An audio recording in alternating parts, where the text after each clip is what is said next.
अमरावती शहर के गाड़गेनगर इलाके में डीबी पुलिस की पेट्रोलिंग के दौरान एक विधि संघर्षित बालक को पकड़ा गया। पलाश लाइन से भागते इस बालक पर जब पुलिस को शक हुआ तो उसे हिरासत में लिया गया। बालक के मोबाइल में मिले फोटो देखकर पुलिस भी हैरान रह गई।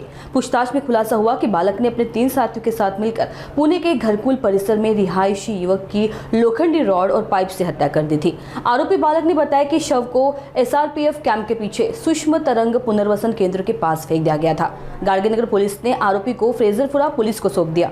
सोमवार को पुलिस निरीक्षक रोशन सिसाट के नेतृत्व में टेकड़ी इलाके में डॉग स्क्वाड और फॉरेंसिक टीम ने घटनास्थल का पंचनामा किया।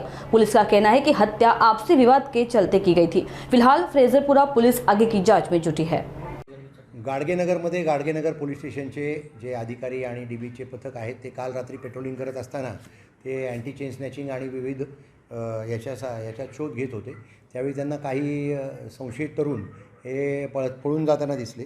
त्यांना थांबवून त्यांचा ज्यावेळी त्यांच्याकडे चौकशी केली तर त्यावेळी त्याच्यामध्ये विधी संघर्षित बालक होता आणि त्याच्याकडे अधिक चौकशी केली असता त्यांनी सांगितलं की काही दिवसांपूर्वी आमचा नशा करत असताना चोरीच्या पैशावरून आपल्या इथे जे टेकडी आहे या टेकडीच्या तिथे त्यांनी त्यांचाच एक मित्र रिजवान नावाचा त्याचा डोक्यावर मारून त्याचा लोखंडी पाईप आणि रॉडने मारलेला आहे आणि मारून त्याचा खून केलेला आहे आणि ती बॉडी जी आहे त्याची मयताचा मृतदेह त्यांनी त्या टेकडीवरच्या जी एक जुनी वास्तू आहे त्याच्या टँकमध्ये म्हणजे पाण्याची टाकी किंवा अशी जी टाकी आहे त्याच्यामध्ये फेकून दिलेला आहे।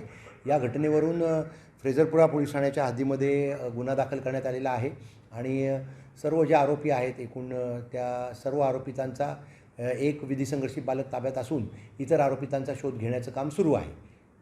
कारण अजून संपूर्ण समोर यायचं आहे कारण या घटनेबाबत आत्ताच FIR दाखल करून तपास सुरू केलेला आहे।